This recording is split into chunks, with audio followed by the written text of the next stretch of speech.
Ayan guys, samahan niyo ako, magluluto tayo ng tuna. 2 can na tuna.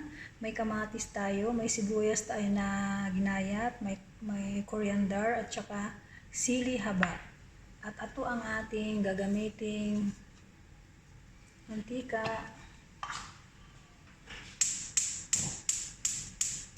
Open natin ang ating apoy. Spray lang guys. Yan. Gisa na natin ang ating, ayan ang ating tomato paste. Gisa na natin ang ating sibuyas. Spray ang gamit kong mantika kasi ayaw nila ng mantikain. At lahat sila ay magpagay. Gisa-gisa lang natin.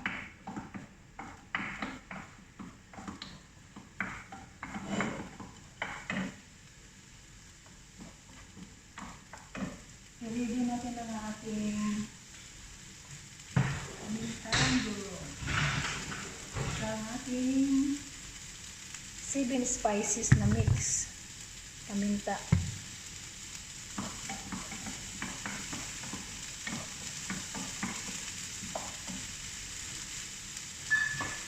At maglalagay tayo ng kaunting olive oil.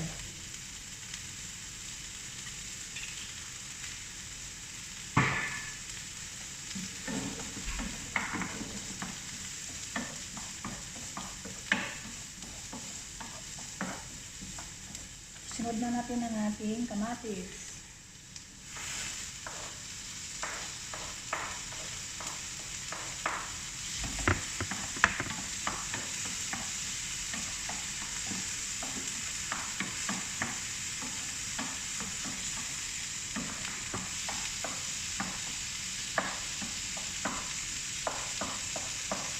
At maglagay tayo ng kalahating tomato paste. Kalahating kutsara. Ayan.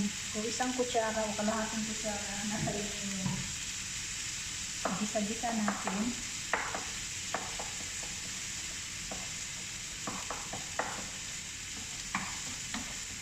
Ganito ang paraan paggawa ng tuna na gusto nila.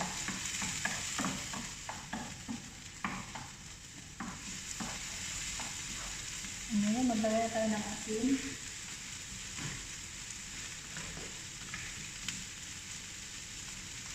Kaunting asin lang kasi maalat na yung tuna.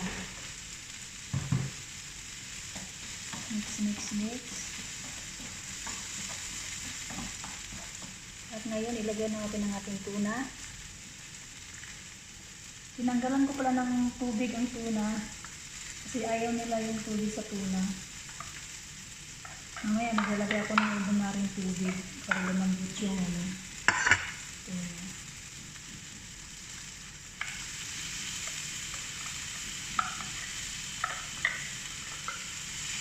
Ayan.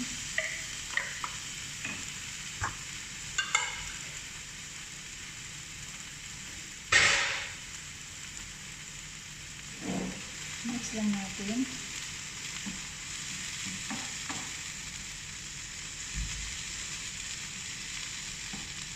Ilagyan natin tayo ng ang ating 7 spices o tinatawag nilang dito ay baharat. Ayan, kalahating kutsara lang.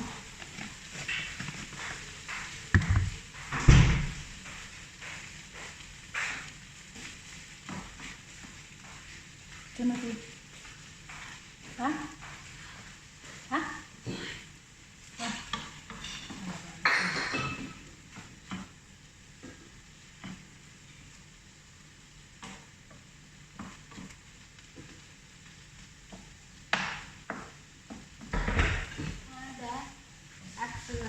Kalas mapibigtahan. Kamara Angel. Ano na po, Kamara Angel, Mike Daros Jeep.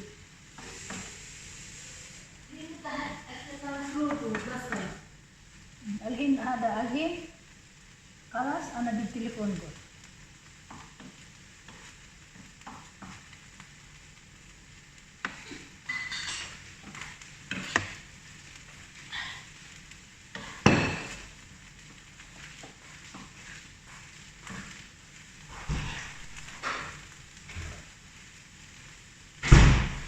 dahil tinapon natin ang ating tubig sa tuna, ay maglagay tayo ng kaunting tubig para lumambot yung tuna.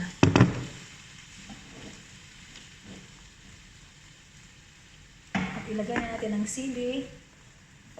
Ito yung sili na manghang na mahaba, tsaka ang ating coriander. At maglagay tayo ng paminta powder.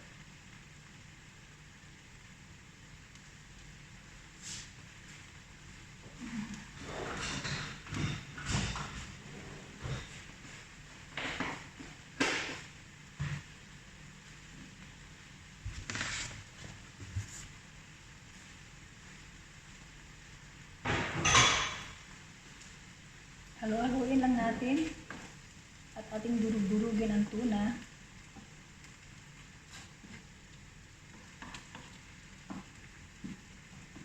At ayaw nila yung may buo-buo pang tuna. Gusto nila lahat durug-durog at lahat maano ng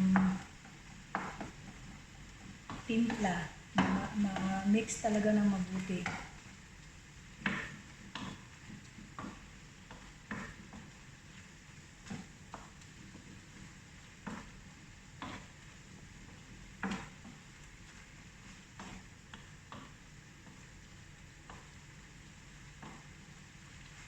Ito yung almusal ng binata. Pero anong oras na? 12:30 na ng tanghali. Hapon. Tikman natin kung tama sa asin.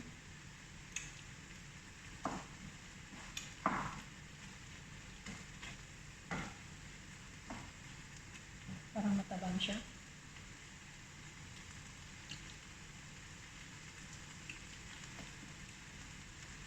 Tama na.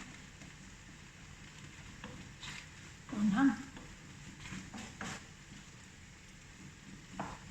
Lagay ka na konti asin. Konti lang, magdagdag tayo na konting asin.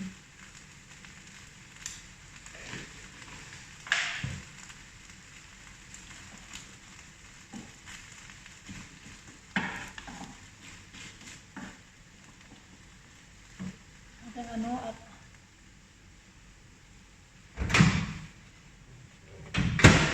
ito ang partner sa tuna, kubos, iinit natin.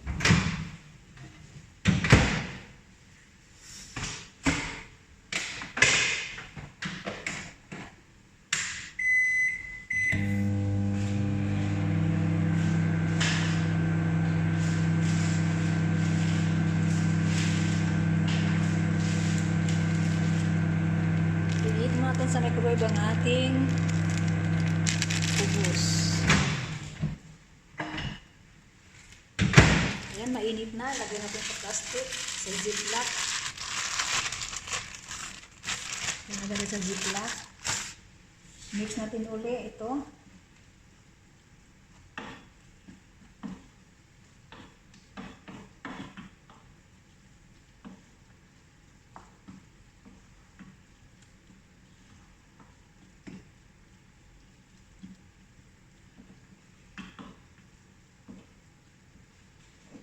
Ayan, kukuha tayo ng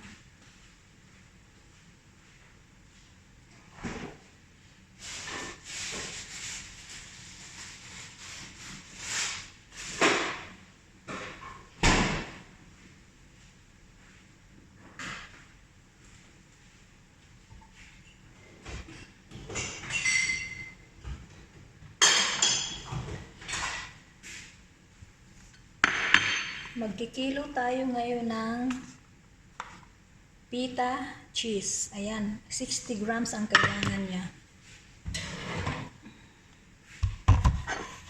Ayan. Ano natin sa 0.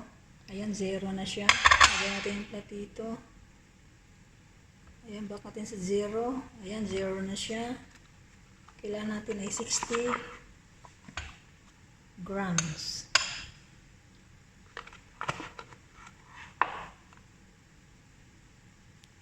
Ayan, simutin na natin para isaktong 60 grams. Ayan ang 60 grams. Wala nang laman dito.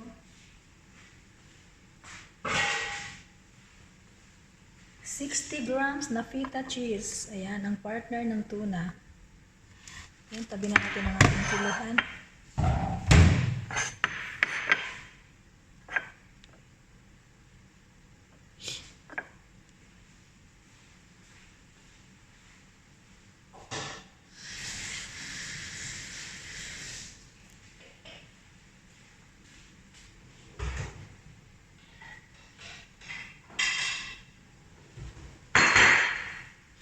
Ayan, okay na ang ating tuna.